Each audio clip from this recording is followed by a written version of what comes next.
বন্ধুরা, এবারে IPL RCB জিতলেও কিন্তু তারা তার সেলিব্রেশনটা কিন্তু করলো না। দুই হাত প্রসারিত, চোখে তৃপ্তির ঝিলিক, বিরাট কোহলি ব্যাট থেকে কিন্তু শেষ শটটা এলো। মানে সেই শটটা আসার পরও কিন্তু নরেন্দ্র মোদী স্টেডিয়ামে কিন্তু খুব বেশি উচ্ছ্বাস হয়। বাট টানা দ্বিতীয়বার আইপিএল জেতার যে ইতিহাস গড়েছে রয়্যাল চ্যালেঞ্জার বেঙ্গালুর, কিন্তু সেই যে জয়টা, সেই জয়ের উদযাপনে আবারও কিন্তু একত্রিত হতে পারবে না আরসিবির সমর্থকরা।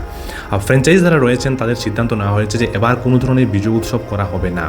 কারণ আরসিবির তরফে যে সমর্থকদের কাছে এটাও কিন্তু অনুরোধ করা হয়েছে যে আপনারা যেন বাড়িতে থেকেই আপনাদের যে সেলিব্রেশনটা সেটা যাতে আপনারা করেন, রাস্তাতে না আসেন। আসলে ট্রফি নিয়ে সোমবারই কিন্তু বেঙ্গালুরে ফিরে গেছে দল। রাতারাতি সেলিব্রেশনের আয়োজন কিন্তু একেবারে সম্ভব নয়, তাতে হিতে বিপরীত হতে পারে, যেটা আমরা গত বছর আমরা দেখেছি। গত বছর মতো যে পরিস্থিতি তৈরি হতে পারে তার জন্য আবার বুধবারে কিন্তু কোনো সেলিব্রেশনের যে আয়োজন সেটাও কিন্তু সম্ভব নয়। কারণ ওই দিনে লোকভবনের যে মুখ্যমন্ত্রী হিসাবে কিন্তু শপথ নেবেন আর ডিকে শিবকুমার, তাতে প্রচুর উপস্থিতি মানুষের থাকবে, ফলে কিন্তু পুলিশের যে অনুমতি পাওয়া সেটাও কিন্তু বেঙ্গালুরের পক্ষে দুষ্কর হতে পারে। আর বৃহস্পতিবার পর্যন্ত ক্রিকেটাররা কিন্তু নিজ নিজ ঘরে বা নিজ নিজ বাড়িতেও কিন্তু ফিরে যাবেন। ফলে এই মরশুমে ট্রফি জিতলেও কিন্তু সেলিব্রেশন হচ্ছে না আর আরসিবির ভক্তদের। বন্ধুরা, আমরা 2025 সালে আমরা দেখেছি 17 বছরের প্রতীক্ষার পর অবসানের পর কিন্তু এই প্রথমবার আইপিএল ট্রফি কিন্তু জিতল আরসিবি। যে বিরাট কোহলির দল রয়েছে, বিরাট কোহলি, এবারও বিরাট কোহলি খুব ভালো খেললেন।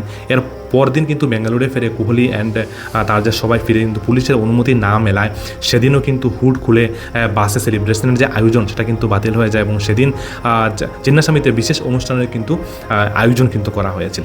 স্টেডিয়ামের শুরু হয় বিজয় উৎসব, তাতেও কিন্তু 11 জনের প্রাণ কিন্তু হারায় গত বছর। আর প্রায় 67 জনের মতো কিন্তু গত বছর কিন্তু আহত হয়। 5000 নিরাপত্তারক্ষীর উপস্থিতি থাকলেও দুর্ঘটনা এড়ানো কিন্তু তখন সম্ভব হয়নি। তাই সম্ভবত এবার আইপিএলের যে আরসিবির ফ্র্যাঞ্চাইজ যারা রয়েছেন তারা সেটা সিদ্ধান্ত নিয়েছেন যে এবার কিন্তু কোনো সেলিব্রেশন হবে না।